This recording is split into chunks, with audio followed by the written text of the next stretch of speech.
The person who ruined my life wasn't a stranger. It was my own sister. I uncovered her lies and thought it was over. 2 years later, she came back, desperate for forgiveness. The acceptance letter sat on my desk, glowing like a miracle I had clawed toward for years. Every sleepless night, every scholarship essay, every part-time job I took to pay application fees had led to this single envelope. I had been accepted into one of the most prestigious Ivy League programs in the country.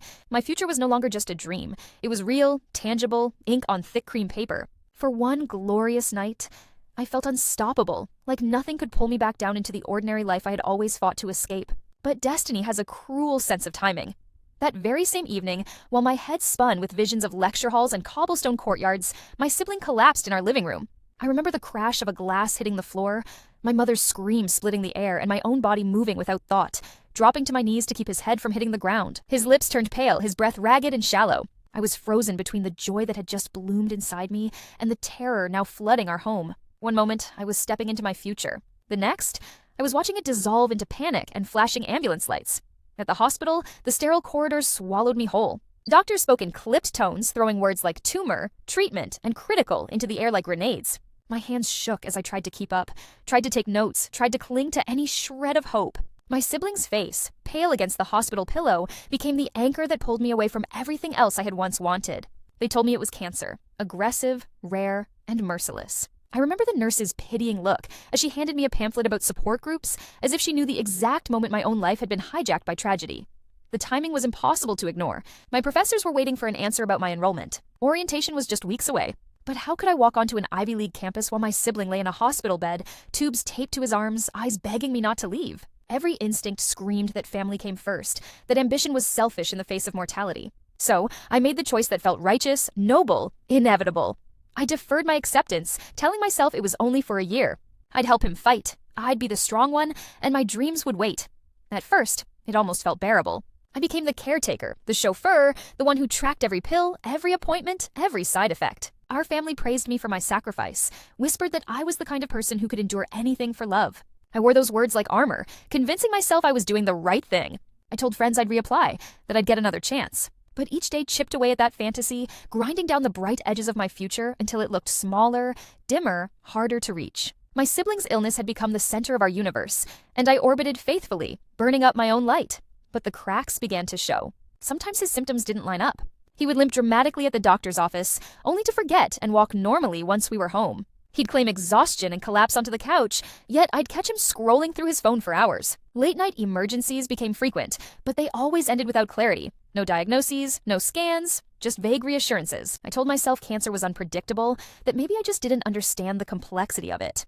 Doubt flickered in me like a dying candle, but guilt always smothered it. After all, who questions a sick loved one? The cost wasn't just academic. Relationships crumbled around me. Friends stopped inviting me to outings, professors stopped checking in, and eventually, even my mentors lost patience with my excuses. I lived in the shadows of hospitals and pharmacies, my own ambitions reduced to a whisper in the back of my mind. Every time I saw my acceptance letter tucked away in its folder, my chest ached with the weight of what I had given up. I had chosen to trade the life I dreamed of for the life my sibling demanded, and at the time, I thought it was the right thing.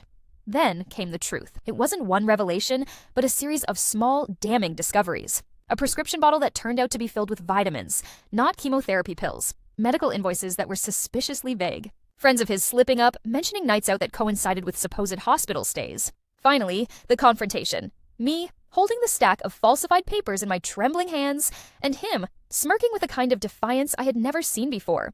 "I couldn't let you leave," he admitted, like it was the most reasonable thing in the world. "I needed you here with me. You owe me that." My body went cold, as if every vein had turned to ice. The betrayal was so total, so grotesque, I couldn't find words at first. This wasn't just a lie, it was a theft of years, of effort, of a future I had bled for. All those nights I sat beside him, thinking he might die, all those tears shed into hospital sheets, all the fear carved into my bones, none of it had been real. He had played me like a puppet, jerking the strings whenever my ambitions threatened to carry me out of his reach. And I had fallen for it. Every single time. That was 2 years ago. Since then, my life has been a slow crawl back from the wreckage he left me in. People still ask why I never chased my dream again, why I let go of something so rare, so hard-won. They don't know the truth, and I don't tell them. But last week there was a knock at my door, and when I opened it, there he was. My sibling, the one who faked cancer to destroy me, crying, shaking, begging for forgiveness. "Can we ever be family again?" he asked. And in that moment, the past roared back like wildfire, daring me to answer. The years leading up to my acceptance letter were nothing short of relentless. While other kids my age were out at parties or wrapped up in fleeting dramas, I was at the library, nose buried in textbooks, caffeine keeping me awake long enough to finish yet another late-night essay. I told myself over and over again that this was temporary, that every sleepless night was a brick in the foundation of the future I wanted. And when I finally opened that envelope and saw the words, "Congratulations, you've been accepted," it felt like the world had finally recognized every ounce of effort I had poured in. It wasn't just about schoolwork, it was about sacrifice. I skipped family vacations, declined invitations from friends, and even put off relationships because I couldn't afford distractions. Every penny I earned from tutoring or working at the campus cafe went straight into savings for application fees, travel for interviews, and books. I had lived a life of constant discipline, often feeling like I was on the outside looking in when it came to normal teenage fun. But I held on to the belief that someday the payoff would be so worth it. My parents used to say I was born with a pen in my hand. From the time I could write, I was scribbling stories and essays, trying to put order to the chaos of life with words. It wasn't just about being smart. It was about proving myself, proving that I wasn't ordinary. That drive fueled me through every obstacle. Even when my family struggled financially and the idea of affording college seemed like a far-off dream, I refused to let go of my ambition. If anything, hardship made me hungrier. When the acceptance letter came, it wasn't just validation of my work, it was validation of me. I felt seen, like the universe had finally whispered, "Yes, this is your path." The thought of walking across that prestigious campus, of sitting in lecture halls where leaders and innovators once studied, lit something inside me I had never felt before. It was more than excitement. It was destiny, calling me forward.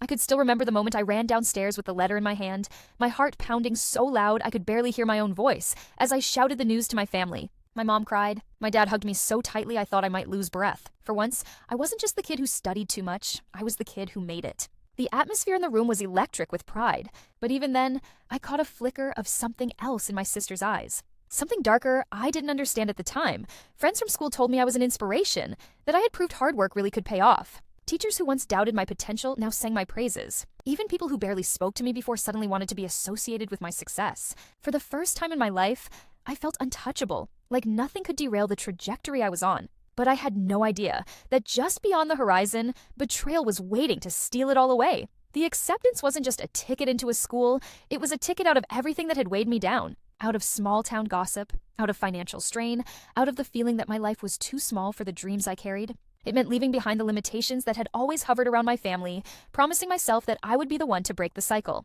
It meant freedom, opportunity, and the chance to build something bigger than I had ever known.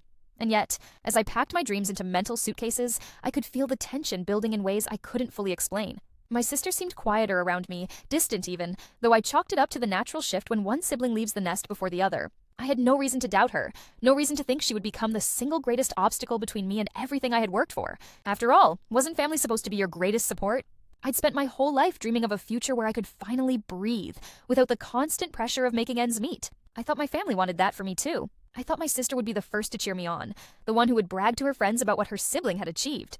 The acceptance letter should have been a shared victory, something to celebrate together. But deep down, her silence told a different story, one I wasn't ready to hear.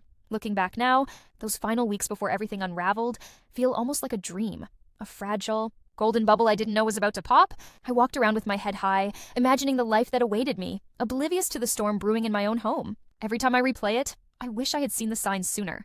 But how could I have? I was too busy standing at the edge of a dream, ready to leap into the future, not knowing that my own sister was waiting to pull me back down. The unraveling began subtly, almost innocently. Just as I was preparing for orientation, filling out housing forms, and mapping out my future, my sister suddenly started complaining of feeling unwell. At first, it was minor. Headaches, fatigue, little hints that something wasn't right. We all brushed it off as stress or maybe a seasonal flu. But then the symptoms escalated. She grew pale, claimed she couldn't get out of bed, and whispered words no one in the family could ignore. I think I might be really sick.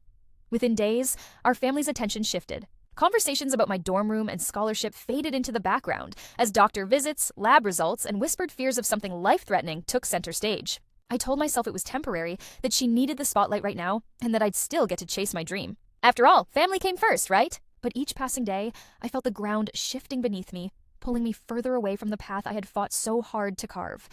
Then came the word that shattered the atmosphere in our house. Cancer. My sister announced it in the living room one evening, tears streaming down her face, her voice shaking with rehearsed fragility. My parents broke down immediately, clinging to her as if she might disappear at any moment. I remember standing there frozen, my acceptance letter still pinned proudly on the fridge, suddenly reduced to nothing more than a piece of paper, while my sister's supposed diagnosis consumed every breath of air in the room. The timing couldn't have been more precise or more cruel. While I should have been attending campus tours and preparing for my future, I was instead helping my parents manage her appointments, comforting her late at night, and watching as all the energy and resources of my family funneled toward her treatment. My plans were suddenly put on hold with the subtle but crushing weight of expectation. After all, how could I possibly leave for school while my sister was dying?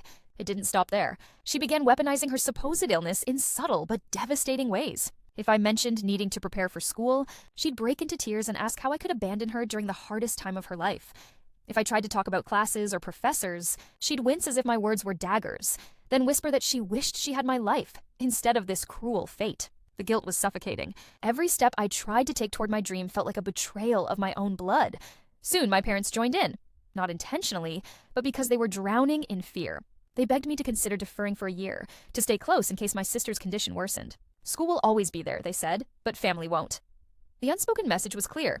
If I left now, I'd be the selfish one. I'd be the sibling who abandoned the other in her hour of need. And so, under the weight of guilt and family obligation, I stayed. It wasn't long before cracks began to show. Something about her illness didn't add up.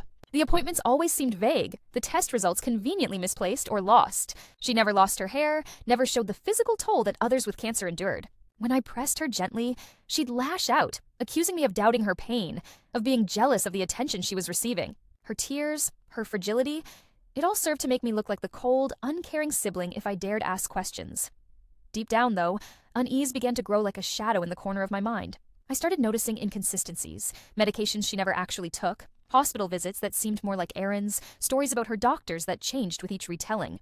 I wanted to believe her, I really did, but a part of me couldn't ignore the gnawing feeling that my sister's illness wasn't real. Still, I buried that suspicion. Because the alternative, that she was lying about something so monstrous, was too painful to accept. The final straw came when she started using her illness as leverage outside of the family. She told neighbors, friends, even extended relatives, all while carefully slipping in remarks about how much I was sacrificing to care for her. What should have been my victory lap, my moment to shine, became her stage. I was no longer the hardworking student with a future ahead. I was the sister of a dying girl, the one who gave up everything out of love. And she basked in every ounce of that attention. Looking back now, I can see how expertly she manipulated us all, weaving her narrative so tightly that even I began to question my own instincts. But in the moment, all I felt was exhaustion and despair. My dream slipped further and further out of reach, replaced by a suffocating web of lies that I couldn't quite name yet. I thought I was choosing family over ambition. In reality, I was stepping into the cruelest trap of all, a betrayal so calculated, it weaponized love itself. The consequences of my choice didn't hit all at once. It was more like a slow collapse, one brick at a time, until I was standing in the ruins of a life I had built so carefully. The first blow came from the university itself. My scholarship, which had taken years of studying, endless nights, and countless sacrifices to earn, required immediate enrollment. When I deferred, the funding vanished. Just like that, the future I had fought tooth and nail for was stripped away, leaving me hollow and numb. What stung even more was how quickly people stopped seeing me as an achiever and began to see me only through the shadow of my sister's so-called illness. Friends who once praised my dedication now pitied me, whispering about the poor girl who gave up everything to care for her dying sibling. Their eyes no longer held respect. They held something worse, pity. And no matter how hard I tried to smile through it, I felt reduced to nothing more than an accessory to my sister's performance. The financial fallout was brutal, too. With my scholarship gone and my parents funneling every resource into her supposed treatments, I was expected to pick up odd jobs to help make ends meet. Nights that should have been spent preparing for classes or networking for internships were instead swallowed by waitressing shifts, babysitting gigs, and exhausted hours collapsing into bed. My energy wasn't going into my future anymore. It was being drained into survival and into maintaining a lie I hadn't yet recognized for what it was. My relationships crumbled in the process. Friends stopped inviting me out because I was always working or too emotionally exhausted to join. Extended family who once celebrated my accomplishments now fixated on my sister, sending her cards, flowers, and donations for medical bills. Even dating felt impossible. How could I explain to someone new that my entire life had been derailed by an illness I wasn't sure even existed? I felt like a ghost of the person I used to be, drifting in a life that wasn't my own. At home, the emotional toll was even heavier. My parents adored me, but their desperation to save my sister blinded them to my pain. They praised her courage, marveled at her strength. I never once noticed the dark circles under my eyes or the bitterness creeping into my voice. Any attempt to redirect the conversation toward my future was brushed aside with soft guilt trips. You'll have your chance, but she might not. Every word was a dagger, reminding me that my dreams had become expendable.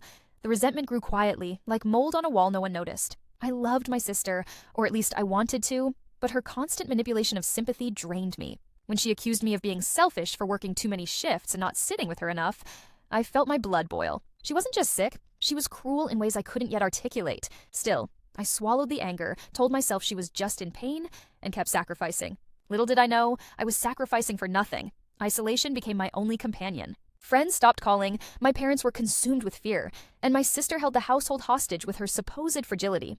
I couldn't escape the gnawing thought that maybe I'd made the wrong choice, that maybe I had given up too much. But the guilt always pushed back harder. How could I think about myself when my sister was dying? I was trapped in a cycle of obligation and despair, and every day chipped away a little more of who I was. By the end of that year, my dreams felt like a lifetime ago. The girl who once had an acceptance letter pinned proudly to the fridge was gone, replaced by someone older, wearier, and disillusioned. I had traded bright lecture halls and campus energy for dim hospital waiting rooms and double shifts at diners. And the cruelest part was the creeping suspicion that it was all for nothing, that something in my sister's story didn't add up. But I couldn't yet bring myself to look directly at the truth. The fallout wasn't just practical, it was emotional devastation. I stopped believing in fairness, in the idea that hard work paid off. I stopped believing in myself too. When people looked at me now, they didn't see potential. They saw wasted promise. And I couldn't blame them. I had let my future slip through my fingers in the name of love, and I had nothing to show for it except exhaustion and regret. Looking back, that year felt like being buried alive. Each shovel of dirt was another lie, another sacrifice, another missed opportunity, until I was gasping for air under the weight of everything I had lost. I didn't know then that the worst was still to come, that the truth would finally rip the blindfold from my eyes and expose just how deeply my sister had betrayed me. But at that time, I thought I had already lost everything. In reality, I hadn't even begun to fall. It began with small things, details so minor I brushed them off at first. My sister would describe symptoms one day that mysteriously vanished the next. She would moan about crippling pain, only to sneak out with friends the following evening. At first, I convinced myself it was the unpredictability of her condition. Illnesses could be strange, after all. But the inconsistencies gnawed at me. Something in her eyes, in the way she played up her suffering whenever an audience was near, made me start to question what I had refused to for so long.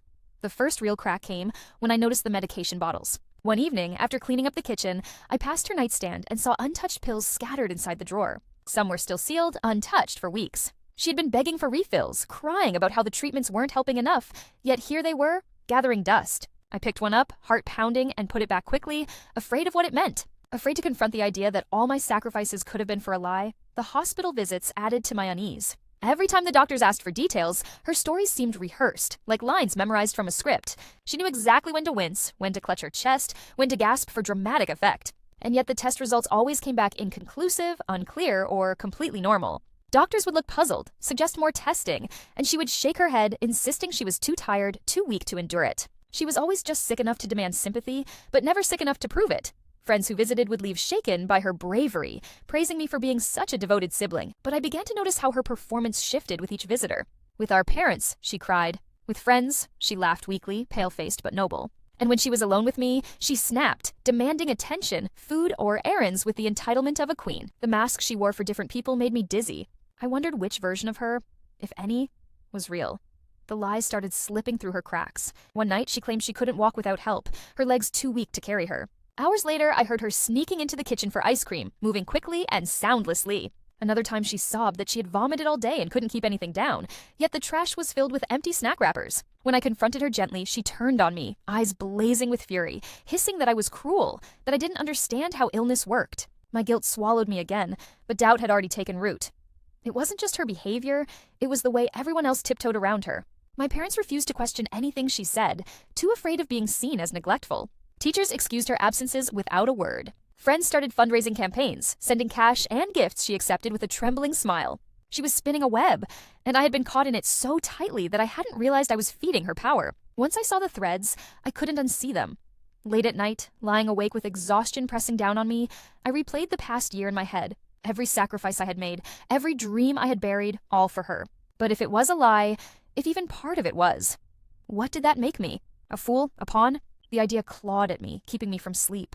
I wanted to deny it, to shut my eyes and believe, but the evidence was piling too high to ignore. Then came the moment that made my suspicions impossible to silence. A family friend stopped by unexpectedly, bringing a gift card for hospital meals. When she handed it to my sister, I saw something flicker in her face, a flash of glee too raw to be hidden. She wasn't grateful, she wasn't humbled, she was delighted, like a child rewarded for a clever trick. That expression haunted me. No one dying clutches at attention with such hunger. No one suffering that much glows when rewarded for it. My resentment morphed into dread. If I confronted her and was wrong, I'd be the cruel sibling who accused a dying girl of faking. But if I stayed silent, I was condemning myself to a life built on lies. Every day became a tightrope walk between loyalty and self-preservation, guilt and rage. I no longer knew who I was more angry at. Her for spinning the lie, or myself for believing it. By then, I understood one thing with terrifying clarity. Something was wrong. Deeply wrong. The pieces no longer fit together. The story no longer made sense. I was staring into the cracks of a carefully constructed mask, and behind it, I sensed something ugly, manipulative, and dangerous. The truth was slipping closer, and though I feared it, I also knew I couldn't keep pretending. My doubt had become certainty. I just didn't yet have the courage to speak it aloud. I reached a breaking point one rainy afternoon when the walls of our house seemed to press in with suffocating silence. My sister had once again staged a scene of dramatic frailty, collapsing on the couch in full view of our parents, sighing like she was moments from death. But when I went upstairs later, I found her in the bathroom, makeup half done, humming to herself, scrolling on her phone. It was such a jarring contrast that my chest filled with a heat I could no longer swallow down.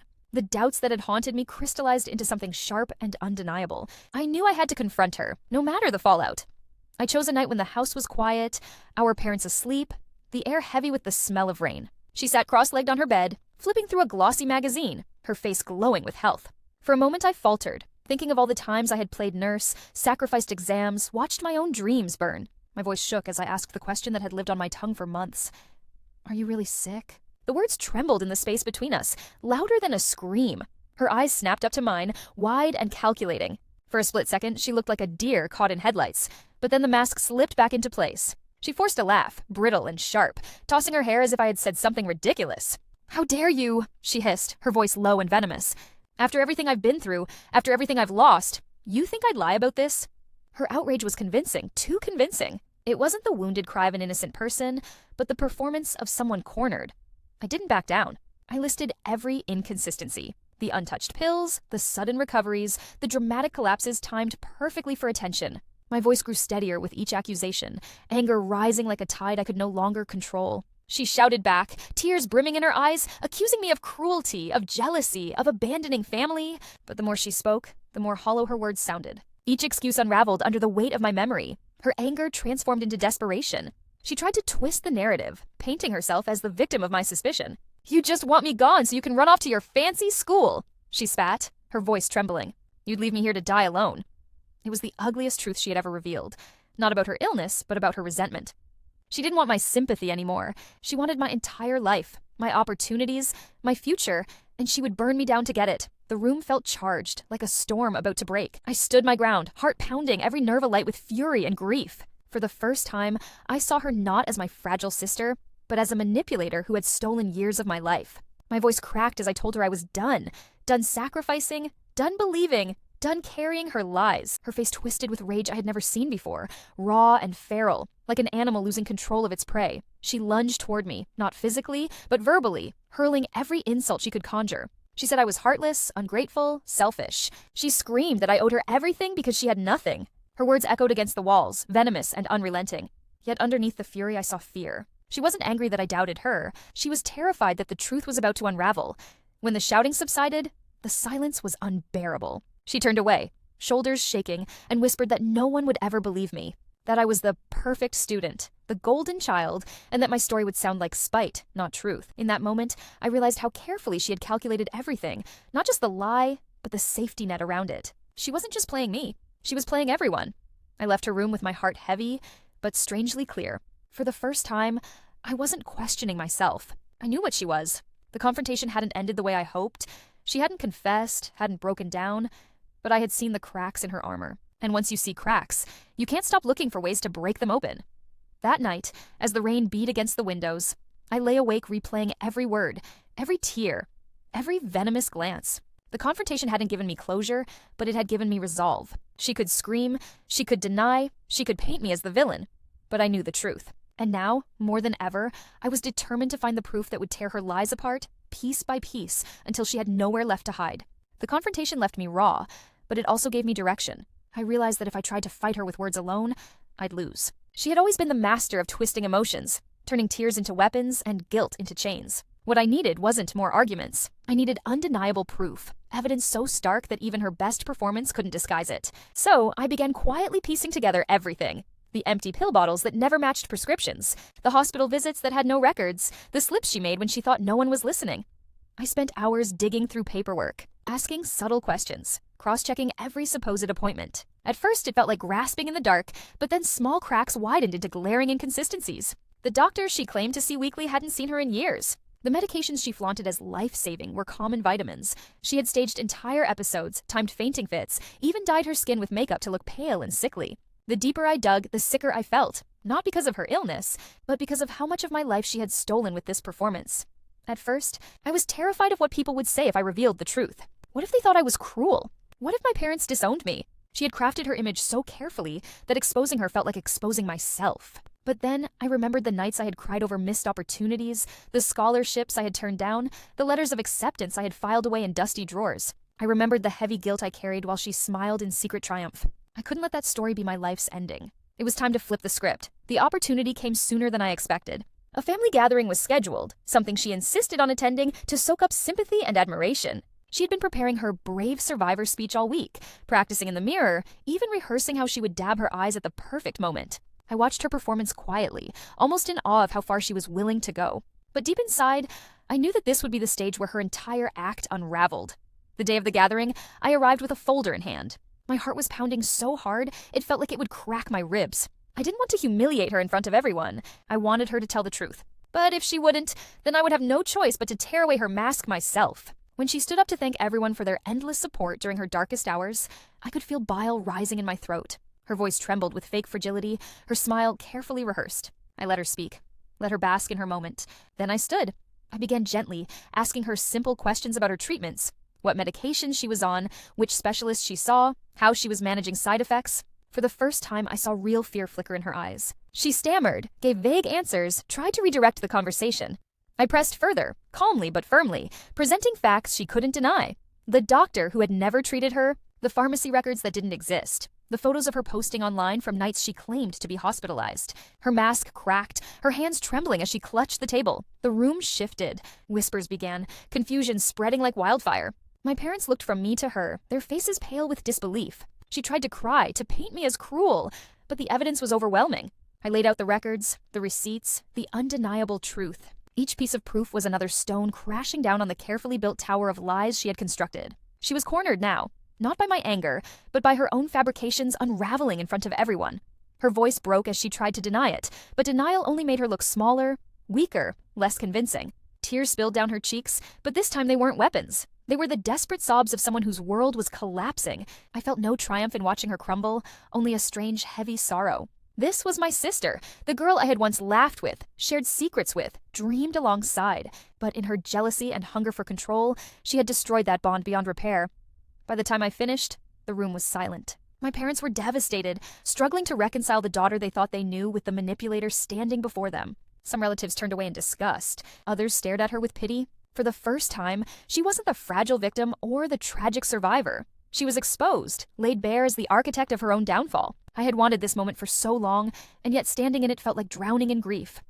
I left the gathering with my folder empty, my heart heavy. I had revealed the truth, but the victory was hollow. Exposing her hadn't restored the years I lost, or the dreams she sabotaged. It hadn't healed the wounds she carved into my future. What it had done, however, was free me. The lies no longer chained me down. For the first time in years, I felt like I could breathe without guilt, like the weight of her shadow had finally lifted.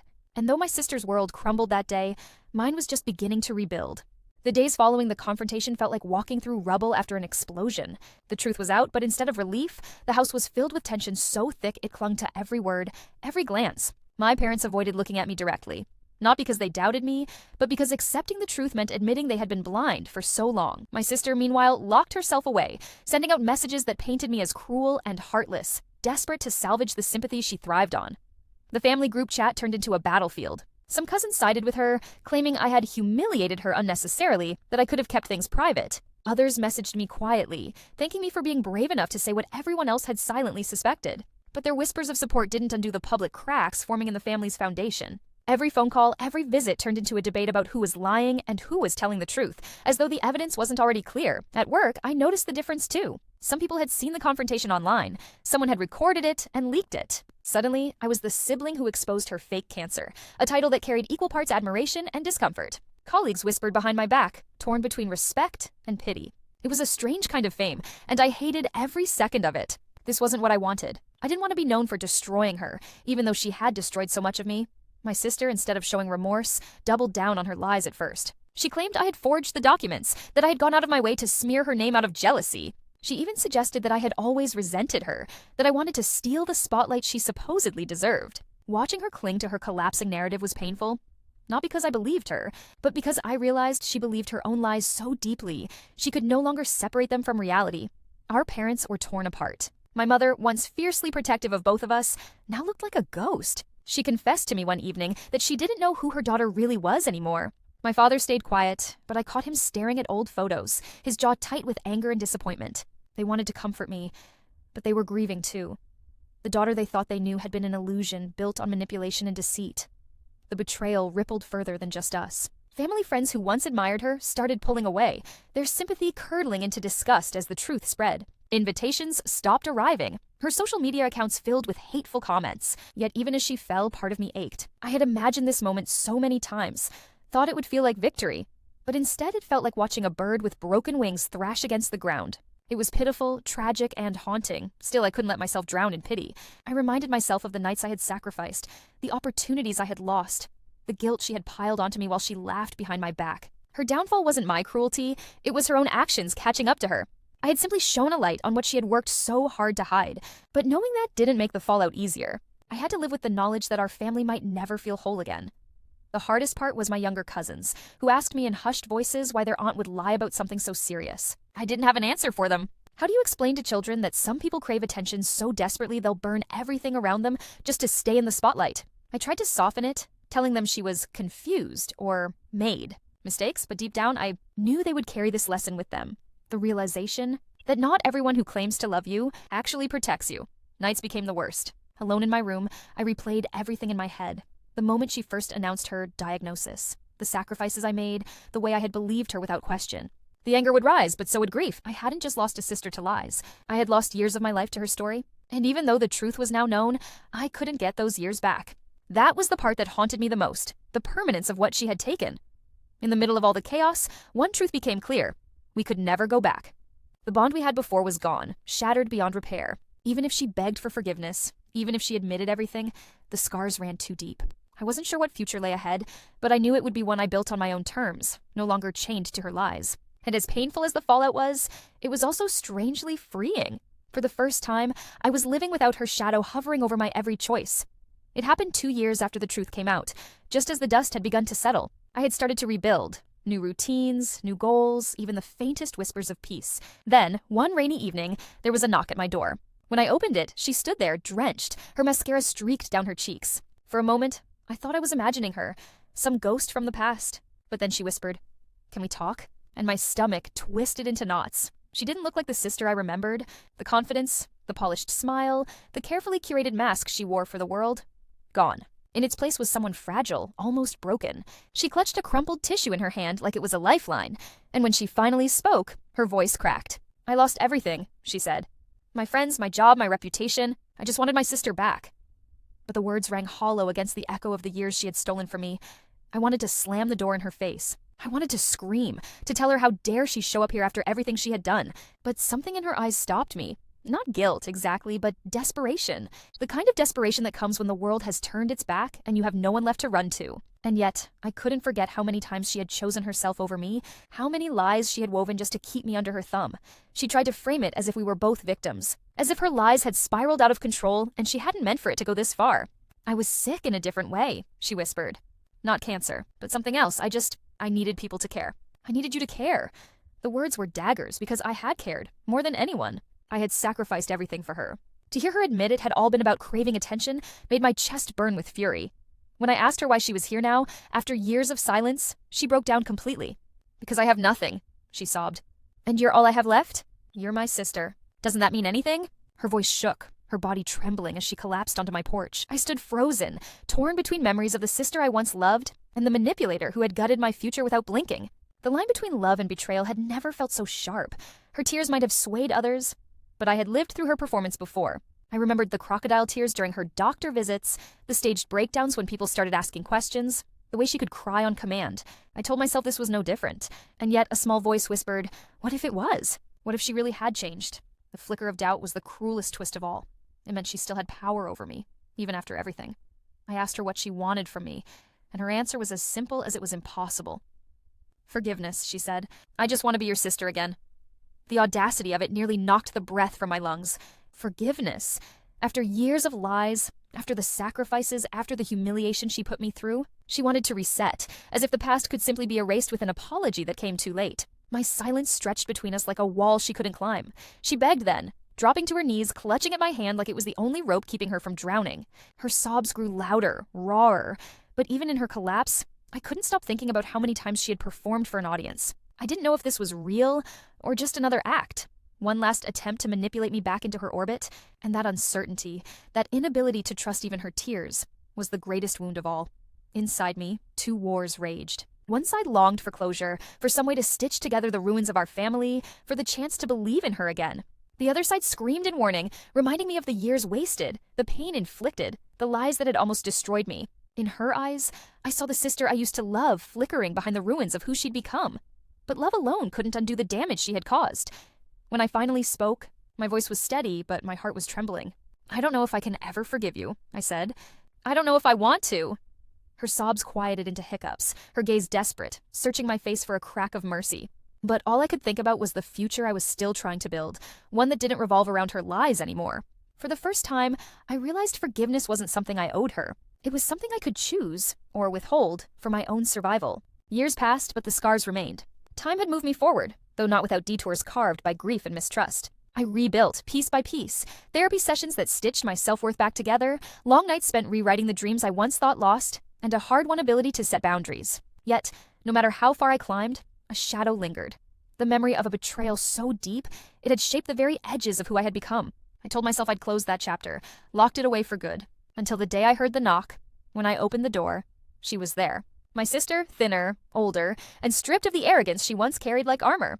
Her eyes were swollen, her voice cracked as she whispered my name, and for a moment, I didn't recognize her. She wasn't the schemer who had once faked cancer to derail my life. She looked like someone hollowed out, a person whose own lies had consumed her. In her hands, she clutched nothing but a crumpled tissue, as though even the act of showing up had cost her everything she had left. Her words spilled out quickly, desperate and fragile.